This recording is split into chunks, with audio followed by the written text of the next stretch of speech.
പക്ഷെ after corona ഒരു offline market പൂർണ്ണമായിട്ട് തകർന്നു നിൽക്കുന്ന ഒരു രീതിയിലേക്ക് മാറുകയാണ്. കാരണം എല്ലാവരും അവരവർ നിൽക്കുന്ന സ്ഥലത്തേക്ക് സാധനങ്ങൾ എത്തിച്ചുകൊണ്ടിരിക്കുന്ന ഒരു സമയമാണ് ഇപ്പോൾ. പല വീട്ടമ്മമാരെയും ഇങ്ങനെ വീഴ്ത്തി അവര് രാത്രി കാലങ്ങളിലൊക്കെ ചാറ്റിംഗ് ഒക്കെ നടത്തി ഒരുപാട് കുടുംബ ബന്ധങ്ങൾ തകരാറിലായിട്ടുണ്ട് കേരളത്തില്. ഇപ്പോൾ കല്ലാച്ചി ടൗണിലൊക്കെ രാത്രി ഒരു 8 മണി 9 മണി വരെയൊക്കെ ആളുകളുണ്ടായിരുന്നു. പക്ഷെ ഇന്ന് ആളുകൾ ഒരു 6:30 7 മണിയാകുമ്പോഴേക്ക് അവര് നേരെ വീട്ടിലേക്ക് തന്നെ പോകും. ഓൺലൈൻ സാധ്യതകൾ ഉപയോഗപ്പെടുത്താൻ വേണ്ടി തുടങ്ങി. ഇനി അതുപോലെ തന്നെ നമ്മൾ നേരിട്ട് ക്ലാസ്സിൽ വിടാനുള്ള ഒരു ചിന്ത മാത്രമേ അതുവരെയും പഠനം എന്നുള്ള കാര്യം ആളുകൾ ഗൗരവമായിട്ടുണ്ടായിരുന്ന ചിന്ത അത് മാത്രമായിരുന്നു. പക്ഷെ ഓൺലൈൻ ക്ലാസ്സുകളും സാധ്യമാണെന്ന് പൊതുവെ ഓൺലൈൻ ബിസിനസ്സാണ്. ഓൺലൈൻ ബിസിനസ്സിൽ ആ സമയത്ത് വീട്ടിലിരുന്ന് ഓൺലൈനായിട്ട് മൊബൈൽ വഴി പർച്ചേസ് ചെയ്യാൻ ഒരുപാട് മാറ്റങ്ങൾ വന്നിട്ടുണ്ട്. മാനസികമായിട്ടും ശാരീരികമായിട്ടും കുട്ടികളെ വല്ലാതെ ഉൾവലിഞ്ഞതായിട്ട് കാണുന്നുണ്ട്. Hi, welcome to my YouTube channel. നമ്മളിപ്പോ കുറെ നാളുകൾക്ക് ശേഷം നാട്ടിൽ വന്നിരിക്കുകയാണ്. അപ്പോൾ ഇന്ന് ഞാനൊരു ടോപ്പിക് എടുത്ത് ചർച്ച ചെയ്യാന്ന് വിചാരിക്കുന്നുണ്ട്. അത് എന്താ വിഷയം എന്ന് പറഞ്ഞു കഴിഞ്ഞാല് കൊറോണയ്ക്ക് ശേഷമുള്ള കേരളമാണ്. കൊറോണയ്ക്ക് ശേഷമുള്ള കേരളത്തിൽ ഒരുപാട് മാറ്റങ്ങൾ വന്നിട്ടുണ്ട്. അപ്പൊ അത് എന്തൊക്കെ മാറ്റങ്ങളാണ് വന്നിരിക്കുന്നതെന്ന് നമുക്ക് ഇവിടെ ശ്യാംപ്രകാശ് സാറുണ്ട് നമ്മുടെ കൂടെ. അപ്പൊ ശ്യാംപ്രകാശ് സാറിനോട് ചോദിച്ചറിയാം. സാറ് വടകരയിലുള്ള ഗാലക്സി മൊബൈൽ ഷോപ്പ് ഓണറാണ്. സാറിനോട് നമുക്ക് ചോദിക്കാം. സാർ, ഇപ്പോ നമ്മുടെ കേരളത്തില് കൊറോണയ്ക്ക് ശേഷം ഒരുപാട് മാറ്റങ്ങൾ സംഭവിച്ചിട്ടുണ്ട്. അതില് സാറിന് എന്താണ് ആ ഒരു മാറ്റം ഫീൽ ചെയ്യുന്നതെന്ന് ഒന്ന് നമ്മുടെ പ്രേക്ഷകരോട് ഒന്ന് എക്സ്പ്ലെയിൻ ചെയ്യാമോ? തീർച്ചയായിട്ടും കൊറോണയ്ക്ക് ശേഷം തന്നെ ഒരുപാട് മാറ്റങ്ങളാണ് ഉണ്ടായിട്ടുണ്ട്. ഏറ്റവും പ്രധാനപ്പെട്ട ആരോഗ്യ മേഖലയിൽ, പിന്നെ സാമ്പത്തികപരമായിട്ട് ബിസിനസ്സിലൂടെ. അപ്പൊ നമുക്കറിയാം കൊറോണയ്ക്ക് മുമ്പ് ഓൺലൈൻ മാർക്കറ്റിംഗ് അത്ര ഒരു ഇമ്പോർട്ടൻസ് ഉണ്ടായിരുന്നില്ല. പക്ഷെ ആഫ്റ്റർ കൊറോണ ഒരു ഓഫ്ലൈൻ മാർക്കറ്റ് പൂർണ്ണമായിട്ട് തകർന്നു നിൽക്കുന്ന ഒരു രീതിയിലേക്ക് മാറുകയാണ്. കാരണം എല്ലാവരും അവരവർ നിൽക്കുന്ന സ്ഥലത്തേക്ക് സാധനങ്ങൾ എത്തിച്ചുകൊണ്ടിരിക്കുന്ന ഒരു സമയമാണ് ഇപ്പോൾ. അത് കൊറോണയ്ക്ക് മുമ്പും മുന്നിലുമായിട്ട് വളരെ വ്യത്യാസം വന്നിട്ടുണ്ട്. ചെറുകിട വ്യാപാരികൾ, ചെറുകിട കച്ചവടക്കാരൊക്കെ പൂർണ്ണമായിട്ട് തകർന്നു എന്ന് തന്നെ ഇപ്പൊ പറയാൻ പറ്റും. അവർക്ക് എങ്ങനെ ജീവിക്കണം എന്നുള്ള രീതിയിലും എത്തി നിൽക്കുന്ന ഒരു സമയമാണ് ഇപ്പോഴും. ഇപ്പൊ കൊറോണ എന്നുള്ള ഈ ഒരു മഹാമാരി എല്ലാ അർത്ഥത്തിലും മനുഷ്യ ജീവിതത്തിന് തന്നെ ഭീഷണിയായിട്ടുള്ള ഒരു സംഭവമാണ്. അപ്പൊ അത് ആരോഗ്യപരമായിട്ട് നമ്മളിപ്പം കൊറോണയ്ക്ക് ശേഷം ഇമ്മ്യൂണിറ്റി പവർ വളരെ കുറഞ്ഞിട്ടുണ്ട്. ഏത് രോഗത്തിനും എപ്പോ വന്നിട്ടും നമ്മുടെ ശരീരത്തിൽ കീഴടക്കാന്നുള്ളൊരു സമയമാണ് ഇപ്പോഴേ. അതുകൂടാതെ നമ്മുടെ കുട്ടികളിൽ ഇതെങ്ങനെ ബാധിച്ചു? നമ്മുടെ കുട്ടികളിലെ ഒരു ഫോൺ അഡിക്ഷൻ കൂടുതലായിട്ടുണ്ട്. അതേപോലെ തന്നെ വലിയവരിലും ഫോൺ അഡിക്ഷൻ നന്നായിട്ട് കൂടിയിട്ടുണ്ട്. അതേപോലെ നമ്മൾ മടിയന്മാരായിട്ടുണ്ട്. അതിനെ പറ്റിയിട്ട് സാറിന് എന്താ പറയാനുള്ളത്? തീർച്ചയായിട്ടും ഈ കൊറോണ എന്നുള്ള സംഭവത്തില് ഏറ്റവും നമ്മള് മൊബൈൽ ഫോൺ എടുക്കരുതെന്ന് പറഞ്ഞിട്ടുണ്ടായിരുന്നു കുട്ടികളെ ഒരു സമയത്ത്. പക്ഷെ നമ്മൾ തന്നെ പൈസ മുടക്കി മൊബൈൽ ഫോൺ വാങ്ങിച്ചു കൊടുക്കുന്ന ഒരു സാഹചര്യം ഉണ്ടായി കൊറോണ സമയത്തും അതിനുശേഷവും. അപ്പൊ അതിന് ശേഷം ഉണ്ടായ കുട്ടികള് മൊബൈൽ ഫോൺ അഡിക്റ്റ് ആയ ഒരു സമയമാണ്. കാരണം അവർ ഗെയിം കളിച്ചിട്ടും മറ്റുള്ള ചാനൽ ഉപയോഗിച്ചിട്ടെല്ലാം ഫുൾ ടൈം മൊബൈലിലേക്ക് ശ്രദ്ധിച്ചുകൊണ്ടിരുന്ന ഒരു സമയമാണ്. അപ്പൊ അതൊരു വലിയൊരു വിപത്താണ്. ഇപ്പൊ അതിൽ നിന്ന് മാറ്റിയെടുക്കാൻ വേണ്ടിയിട്ട് പല രീതിയിലും കൗൺസിലിംഗും കാര്യങ്ങളും കൊണ്ടുപോയിട്ടാണ് നമ്മളിപ്പോ അതിന്റെ അകത്ത് ചേഞ്ച് ചെയ്ത് കൊണ്ടുവരുന്നത്. അപ്പോ സാറിന്റെ നല്ല ഒരു അഭിപ്രായമാണ് നമുക്കിപ്പോ പങ്കുവച്ചിരിക്കുന്നത്. അപ്പോ thank you sir. Thank you.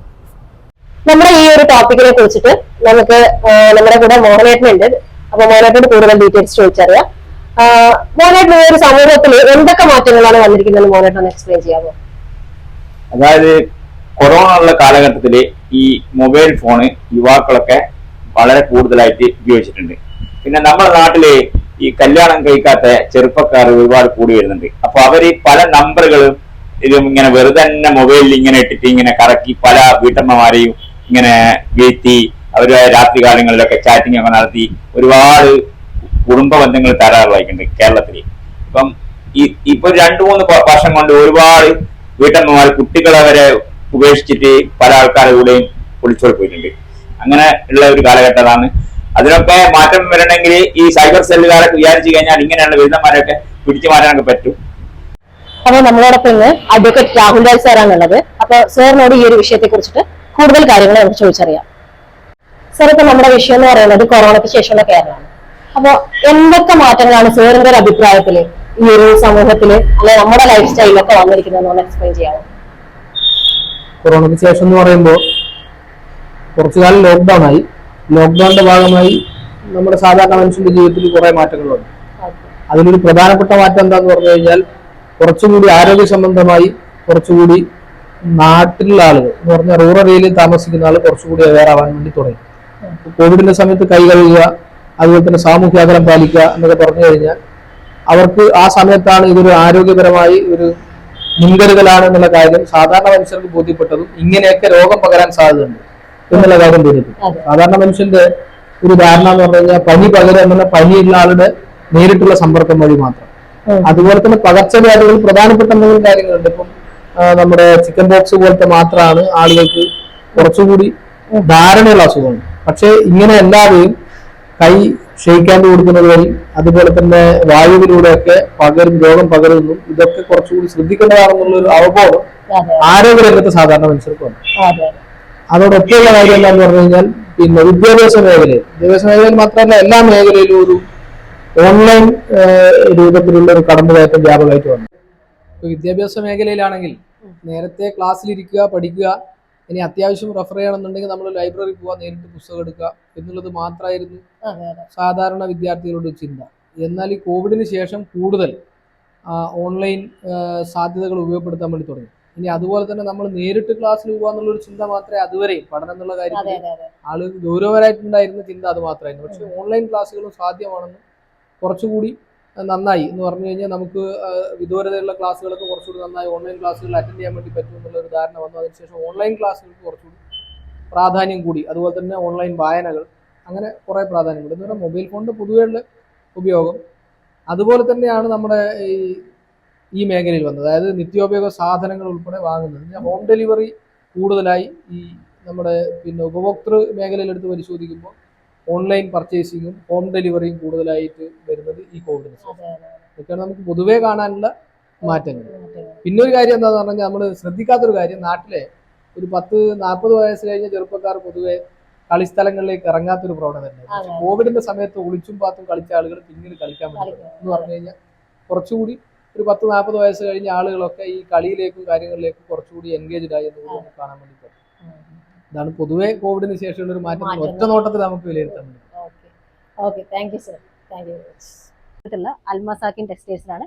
അതിന്റെ മാനേജർ ചന്ദ്രേട്ടനോട് നമുക്ക് കൂടുതൽ കാര്യങ്ങൾ ചോദിച്ചറിയാം. ചന്ദ്രേട്ടൻ, നമുക്ക് എത്രത്തോളം ഒരു എഫക്റ്റ് ആയിട്ടുണ്ട് ഈ ഒരു കൊറോണയ്ക്ക് ശേഷം ഈ ഒരു ബിസിനസ്? കൊറോണയ്ക്ക് ശേഷം അതായത് നമ്മുടെ റീറ്റെയിൽ ബിസിനസ്സിനെ ബാധിച്ചത് പൊതുവെ ഓൺലൈൻ ബിസിനസ്സാണ്.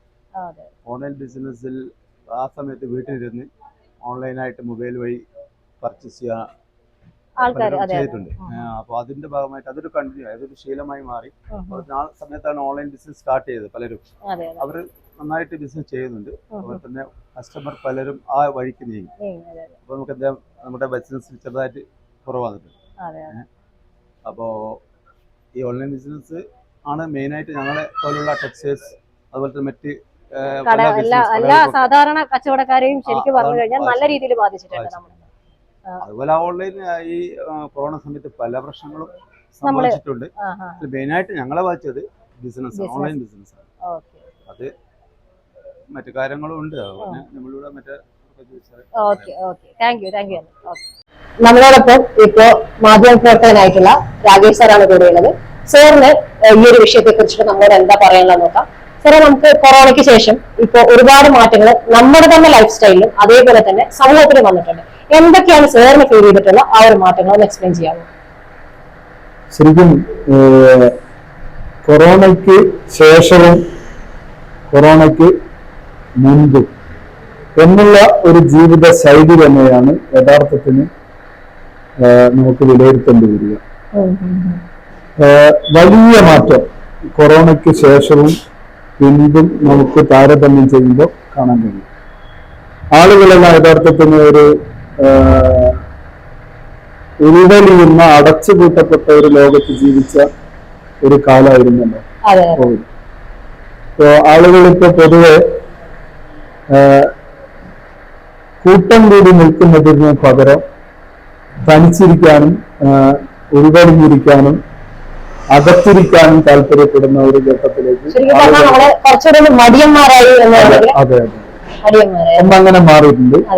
പിന്നെ വീട്ടകങ്ങളിലേക്ക് തന്നെ ആളുകൾ കേന്ദ്രീകരിക്കണം എന്നുള്ള ഒരു ആഗ്രഹത്തിലേക്ക് മാറി. നേരത്തെ ഇപ്പോൾ കല്ലാച്ചി ടൗണിലൊക്കെ രാത്രി ഒരു 8 മണി 9 മണി വരെയൊക്കെ ആളുകളുണ്ടായിരുന്നു. പക്ഷെ ഇന്ന് ആളുകൾ ഒരു 6:30 7 മണിയാകുമ്പോഴേക്ക് അവര് നേരെ വീട്ടിലേക്ക് തന്നെ പോകും. ആ കോവിഡിനൊപ്പം ജീവിച്ച കാലത്ത് അവർ സ്വീകരിച്ച ഒരു ശൈലി അവരുടെ ജീവിത ശൈലിയായി മാറി. പിന്നെ അതുപോലെ തന്നെ ഓൺലൈൻ രംഗത്തേക്ക് ആളുകൾ കൂടുതൽ സമയം ചെലവഴിക്കുന്ന ഒരു രീതിയും വന്നിട്ടുണ്ട്. അതിപ്പോ വാട്സപ്പ് ഉപയോഗവും ഫേസ്ബുക്ക്, യൂട്യൂബ്, ഇൻസ്റ്റഗ്രാം, എല്ലാ സാമൂഹ്യ മാധ്യമങ്ങളും ആളുകളെ വളരെ നന്നായി സ്വാധീനിച്ചു. അവര് ഏതാണ്ടിപ്പോ ഒരാൾ ശരാശരി 2 മണിക്കൂർ വാട്സപ്പ്, ഒരു അരമണിക്കൂർ ഫേസ്ബുക്ക്, ഒരു അരമണിക്കൂർ ഇൻസ്റ്റഗ്രാം, ഒരു അരമണിക്കൂർ മറ്റ് ഏതെങ്കിലും സാമൂഹ്യ മാധ്യമങ്ങൾ, യൂട്യൂബ്, ഇതൊക്കെ കാണാൻ പറ്റും. അങ്ങനെ കൂട്ടം കൂടിയിരുന്ന ആളുകള് ഏകനായിരുന്നു പിന്നെ സമയം ചെലവഴിക്കുന്ന ഒരു തരത്തിലേക്ക് ആളുകൾ മാറിയിട്ടുണ്ട്. അതിൻ്റെതായ ഗുണവും ദോഷവും സമൂഹത്തിൽ നമുക്കിപ്പോൾ കാണാൻ കഴിയും. പിന്നെ ഇൻസ്റ്റന്റായി കാര്യങ്ങൾ അറിയാനും പിന്നെ പ്രതികരിക്കാനും ഒപ്പം തന്നെ കഴിയുന്നുണ്ട്. അതേ അവസരത്തിൽ ഇതിന് കുറെ ദോഷവശങ്ങളും നമ്മളിപ്പോ അഭിമുഖീകരിച്ചുകൊണ്ടിരിക്കുന്നു. കുട്ടികള് പിന്നെ ഓൺലൈനിൽ അഡിക്റ്റ് ആവുന്ന പ്രശ്നങ്ങള് വളരെ ഗൗരവതരമായിട്ട് ഉണ്ട്. അതുപോലെ തന്നെ ചിലത് പിന്നെ ദുരുപയോഗം ചെയ്യുന്ന പ്രശ്നങ്ങളും ഓൺലൈൻ ചീറ്റിങ് അതുപോലെയുള്ള സാമൂഹ്യ പ്രശ്നങ്ങളും ഇതിന്റെ ഭാഗമായി ഉയർന്നു വന്നിട്ടുണ്ട്. ഇതാണ് പ്രധാനമായിട്ടും കോവിഡ് കാലത്ത് ശേഷവും അതിനു മുൻപ് ഈ ഓൺലൈൻ മീഡിയ രംഗത്ത് ഉണ്ടായിട്ടുള്ളത്. പിന്നെ ജീവിതശൈലി ആകെ മാറിയിട്ടുണ്ട്. ആളുകളെ മൊത്തം ജീവിതശൈലി പിന്നെ ആളുകളെ മാറിക്കഴിഞ്ഞിട്ടുണ്ട്. കോവിഡിന് ശേഷവും പിൻപും പരിശോധിക്കുന്ന സമയം. നമ്മളോടൊപ്പം ഉള്ളത് ഇന്ന് റീന ടീച്ചറാണ്. നാദാപുരം ഗവൺമെന്റ് യൂപിയിലെ ടീച്ചറാണ്. അപ്പോ ഈ കൊറോണയ്ക്ക് ശേഷമുള്ള കേരളം എന്ന ഈ ഒരു ടോപ്പിക്കിനെ കുറിച്ചിട്ട് അത് കുട്ടികളിൽ എത്രത്തോളം ബാധിച്ചിട്ടുണ്ട് അതിനെ പറ്റിയിട്ട് നമുക്ക് റീന ടീച്ചറോട് ചോദിക്കാം. ടീച്ചറെ, എന്താണ് ടീച്ചറുടെ ഒരു അഭിപ്രായം? കുട്ടികൾക്ക് ഒരുപാട് മാറ്റങ്ങൾ വന്നിട്ടുണ്ട്, മാനസികമായിട്ടും ശാരീരികമായിട്ടും. കുട്ടികൾ വല്ലാതെ ഉൾവലിഞ്ഞതായിട്ട് കാണുന്നുണ്ട്. വീടുകളിൽ ധാരാളം കുട്ടികളുള്ള വേറെ സഹോദരന്മാർക്കുള്ള കുട്ടികളെ അത്ര ബാധിച്ചിട്ടില്ല. കാരണം അവിടുന്ന് ഒരു ചെറിയ രീതിയിലുള്ള കളിക്കളുണ്ടല്ലോ. അല്ലാത്ത കുട്ടികൾക്ക് കളിക്കാനുള്ള അവസരം നഷ്ടപ്പെട്ടുകൊണ്ട് തന്നെ കുട്ടികൾക്ക് ഒരുപാട് മാറ്റങ്ങൾ ഉണ്ടായിട്ടുണ്ട്. പിന്നെ സ്കൂളിൽ കോവിഡിന് ശേഷം കുട്ടികൾ തിരികെ വന്നപ്പോൾ അച്ചടക്കം, ക്ലാസ്സിൽ എങ്ങനെയാണ് ഇരിക്കേണ്ടത്, അല്ലെങ്കിൽ ഒരു ക്ലാസ്സിൽ നിന്ന് കിട്ടുന്ന ഒരു 5 മണിക്കൂറത്തെ അനുഭവങ്ങൾ, അതിൻ്റെ അഭാവം വല്ലാണ്ട് മനസ്സിലായിട്ടുണ്ട്. പ്രത്യേകിച്ച് LP ക്ലാസ്സുകളിൽ ഒരു ടീച്ചറുടെ പ്രാധാന്യം എന്താണെന്ന് രക്ഷിതാക്കൾക്കും ബോധ്യമായ ഒരു കാലമായിരുന്നു ഈ കോവിഡ് കാലം. ഒരു LP ക്ലാസ്സിലെ ടീച്ചർ ക്ലാസ്സിൽ നിന്ന് പകർന്നു നൽകുന്ന എഴുത്തിൻ്റെയും വായനേൻ്റെയും മാത്രമല്ല അതിനപ്പുറമുള്ള ഒരുപാട് മൂല്യങ്ങളുണ്ട്. അതൊക്കെ തിരിച്ചറിഞ്ഞൊരു കാലം, രക്ഷിതാക്കൾക്ക് ബോധ്യമായ ഒരു കാലം കൂടിയായിരുന്നു ഈ കോവിഡ് കാലം. അപ്പം കുട്ടികൾ തിരികെ വന്നപ്പോൾ ആദ്യം ഞങ്ങൾക്ക് ഏറ്റവും പ്രയാസം അനുഭവപ്പെട്ടത് കുട്ടികൾക്ക് അച്ചടക്കത്തിൽ ഇരിപ്പിക്കാനായിരുന്നു. അവർക്ക് ഇരിക്കാൻ പോലും എങ്ങനെ അടങ്ങി ക്ലാസ്സിൽ ഇരിക്കണം, പിന്നെ പുസ്തകത്തിൽ എഴുതുന്ന ആ രീതി വരെ എല്ലാം ഒരു ഓർഡറാക്കി കൊണ്ടുവരാൻ സമയമെടുത്തു. അപ്പോൾ നമ്മളെ ഈ ഒരു ടോപ്പിക്ക് നമ്മളിവിടെ വൈൻഡപ്പ് ചെയ്യാണ്. കുറച്ച് പേര് നമ്മളോട് അവരുടെ എന്താ പറയേണ്ടത് അഭിപ്രായങ്ങളും കാര്യങ്ങളൊക്കെ നമുക്ക് ഷെയർ ചെയ്തു നമ്മളെടുത്ത്. ഇപ്പോൾ അവസാനമായിട്ട് നമ്മളോട് റീന ടീച്ചറും കൂടെ സംസാരിച്ചു. നമുക്ക് കുറേ കാര്യങ്ങൾ അറിയാൻ പറ്റി. അപ്പോൾ ഇനി പ്രേക്ഷകരായ നിങ്ങൾക്ക് എന്താണ് നമ്മളോട് പറയാനുള്ളത്? കമന്റ് ചെയ്യൂ, ലൈക്ക് ചെയ്യൂ. Thank you.